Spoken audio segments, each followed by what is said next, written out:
Hello students, I am Divya Garg from Cannesly Public School, Mirapur. Class 12th, Chapter 1, Solution. Today we will discuss what is solution. Solutions क्या होते हैं? बेटा solution को explain करने से पहले मैं आपका एक डाउट क्लियर कर देती हूँ कि कुछ बच्चों को डाउट है कि मैम आपने सॉलिड स्टेट नहीं कराया। तो सॉलिड स्टेट बेटा क्लास 12 से हटाकर बोर्ड ने क्लास 11th में कर दिया है। तो यानी कि और लास्ट ईयर भी उसमें जो सॉल्यूशन से पहले सॉलिड स्टेट है उससे कोई क्वेश्चन नहीं आया है। लास्ट ईयर तो हमने बच्चों को थोड़ा सा फिर भी सॉलिड स्टेट कराया था कि हो सकता है क्वेश्चन आ जाए, लेकिन सॉलिड स्टेट से कोई क्वेश्चन आया ही नहीं है क्लास 12th में। और अगर इस बार फिर ऐड हो जाता है तो देखेंगे, लेकिन अभी तक सॉलिड स्टेट क्लास 12th में सिलेबस में नहीं है, तो इसलिए मैंने सॉल्यूशन से स्टार्ट किया। अब यहाँ पे आपको 3 टर्म्स दिखाई दे रही है सॉल्यूशन चैप्टर को एक्सप्लेन करने के लिए। पहले मैं यहाँ पे 3 टर्म्स है हमारे लिए, सॉल्यूशन, सॉल्वेंट और सॉल्यूट, उन्हें एक्सप्लेन कर रही हूँ। क्योंकि सॉल्यूशन के लिए वैसे तो नॉर्मली आपको सबको पता ही होगा कि सॉल्यूशन होता क्या है या सॉल्वेंट होता क्या है, सॉल्यूट क्या होता है, लेकिन फिर भी थोड़ा सा सॉल्वेंट और सॉल्यूट के लिए बात कर लेते हैं कि वो ये रियल में होते क्या है। तो अगर हम नॉर्मली एग्जाम्पल देखें सॉल्यूशन का, तो आप सबको सॉल्यूशन का एग्जाम्पल पता ही है कि आप अपने किचन में वो बनाते हैं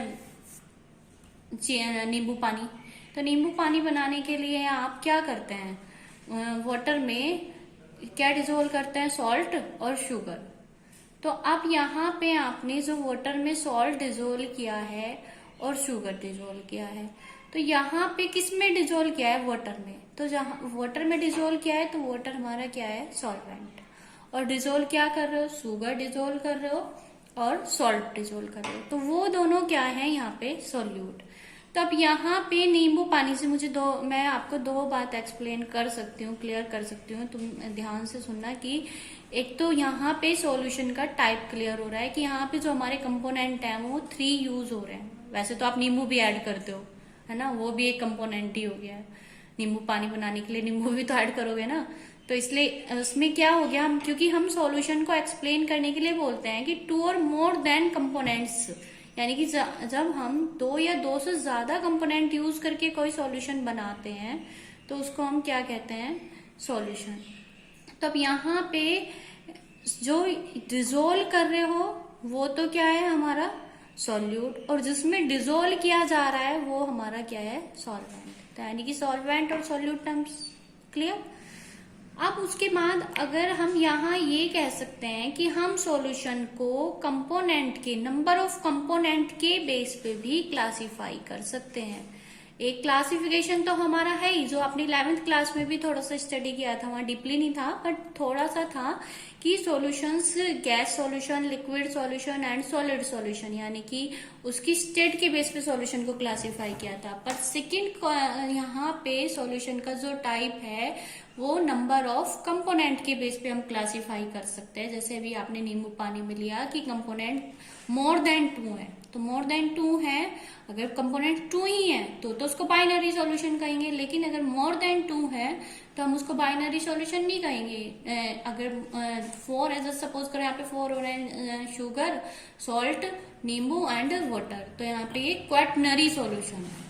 क्लियर हो गया, यानी कि सॉल्यूशन को हम 2 टाइप से क्लासिफाई कर सकते हैं, number of component and on the basis of solvent state के बेस पे। अब मैंने कहा एक वर्ड सॉल्वेंट, मैंने ये वर्ड क्यों कहा बेटा सॉल्वेंट, क्यों, क्योंकि हम जो किसी भी सॉल्यूशन की स्टेट को डिफाइन करते हैं वो सॉल्यूशन के बेस पे करते हैं। अगर हमारा सॉल्यूशन नहीं, सॉल्वेंट, अगर हम सॉल्वेंट लिक्विड ले रहे हैं तो हम उसको लिक्विड सॉल्यूशन कहेंगे। अगर हम लिक्विड की बजाय सॉलिड सॉल्वेंट ले लेते हैं तो हम उसको सॉलिड सॉल्यूशन कहेंगे। और अगर हम सॉल्वेंट गैस लेते हैं तो हमारा जो सॉल्यूशन होता है वो गैस सॉल्यूशन होता है। इट मीन्स सॉल्यूशन की स्टेट डिपेंड करेगी किस पे, सॉल्वेंट पे। अब इस सॉल्वेंट और सोल्यूट दोनों को हम क्लियर कर चुके हैं। हमने नॉर्मली ये कहा है कि सोल्यूट जिसमें जो चीज डिजोल्व की जाती है यानी कि शुगर या सॉल्ट, और सॉल्वेंट यानी कि जिसमें हम किसी चीज को डिजोल्व करते हैं। या फिर हम इसकी एक और डेफिनेशन, मेन जो डेफिनेशन होती है वो ये कह सकते हैं कि सॉल्वेंट क्या होता है जो ज्यादा अमाउंट में हो, जो लार्जेस्ट क्वांटिटी में हो वो सॉल्वेंट, और जो स्मॉल क्वांटिटी में हो उसको हम क्या कहते हैं, सॉल्यूट। अब हम इन सब को क्लियर करने के बाद डेफिनेशन को थोड़ा सा लेते हैं। तो solutions are homogeneous mixture of two और मोर देन टू कंपोनेंट्स, यानी कि एक होमोजीनियस मिक्सचर है दो या दो से अधिक कंपोनेंट से, जो टू या मोर देन टू कंपोनेंट से मिलकर बना है, एक ऐसा होमोजीनियस मिक्सचर है। तो कंपोनेंट्स को भी हमने क्लियर कर लिया, टू या मोर देन टू के बेस पे क्लासिफिकेशन भी हमने क्लियर कर लिया। अब नेक्स्ट पॉइंट जो हमारा आता है वो आता है होमोजीनियस मिक्सचर। तो बेटा अब यहाँ पे हमारे पास क्वेश्चन आया कि ये होमोजीनियस मिक्सचर होता क्या है। तो अब मैं यहाँ पे अगर आपको एग्जाम्पल बताऊं होमोजीनियस के लिए, आपने कोल्ड ड्रिंक तो आप सब लेते ही हैं। तो कोल्ड ड्रिंक में आपने देखा है कि कोल्ड ड्रिंक एक सॉल्यूशन है ना।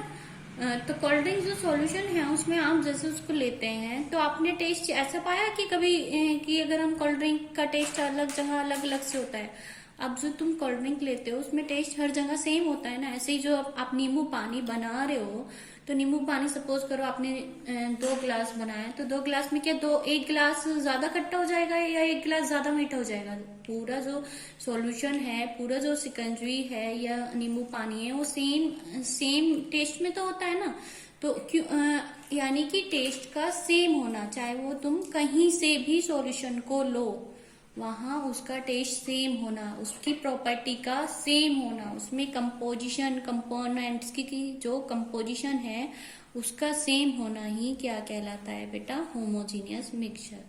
तो इसलिए ही हमने आगे लिखा हुआ है यहाँ पे कि composition and property are uniform throughout the mixture, यानी कि उस पूरे मिक्सचर की जो प्रॉपर्टी है और कंपोजिशन है वो क्या होनी चाहिए, यूनिफॉर्म होनी चाहिए। फिर नेक्स्ट पॉइंट है the component that is present in the largest quantity is known as solvent, यानी कि वो कंपोनेंट जो लार्ज क्वांटिटी में है उसको हम सॉल्वेंट कहेंगे और जो स्मॉल क्वांटिटी में उसको हम सॉल्यूट कहेंगे।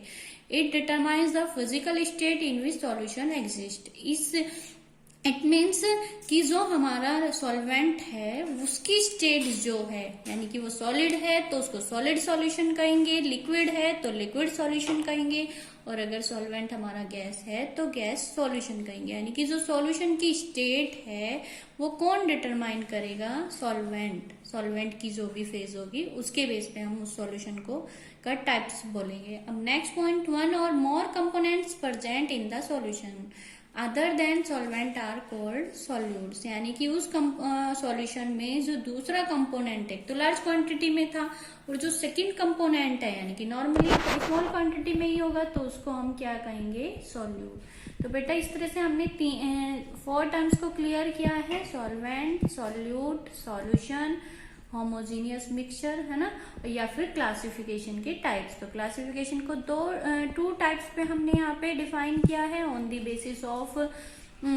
Basis of number of component and second on the basis of state of solvent. अब ये आगे हम आगे और ज्यादा एक्सप्लेन करेंगे इनके टाइप्स को अब इस चैप्टर में, लेकिन हमें जो एक्सप्लेन करना है वो बाइनरी सॉल्यूशन और लिक्विड सॉल्यूशन को ही सिर्फ हम आगे स्टडी करेंगे। बट मैं थोड़ा सा आगे बताऊंगी आपको कि सॉल्यूशन कैसे, मतलब किस बेस पे कैसे एक्सप्लेन किया है, तो नेक्स्ट वीडियो में। Okay, thank you, have a nice day.